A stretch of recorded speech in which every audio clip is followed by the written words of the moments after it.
কোথায়? আমাকে ঘুম পাড়াবে বললো তো। এই ব্যাপার, ও একটু ওইদিকে গেছে। আমি খুব করে ওকে বকে দিয়েছি যেন দেরি না করে, চট করে চলে আসবে। দেখো, যেই ঘড়িতে 7টা বাজবে অমনিও চলে আসবে। এবার আমার কথাটা শোনো, তুমি না ভালো ছেলে, ভালো ছেলেরা বড়দের কথা শুনে না। হ্যাঁ, এবার চুপটি করে শুয়ে পড়ো তো।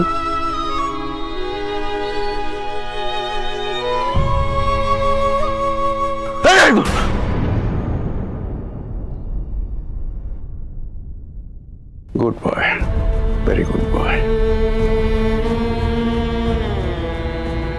এই মেয়েটিকে তো প্রয়োজন, একে ভালো করতে গেলে ভীষণ প্রয়োজন। এরকম পরিস্থিতিতে আমার মরে যাওয়াই ভালো, কিন্তু আমার দুর্ভাগ্য আমি মরতেও পারবো না, নাহলে আমার মেয়েরা ভেসে যাবে। ডাক্তারবাবু সুস্থ হয়ে মেয়েদের কাছে না এলে কি করবো আমি? কি করবো ঠাকুর? অনুরাগীর ছোঁয়া, সোম থেকে রবি রাত 9:30টায় স্টার জলসায়।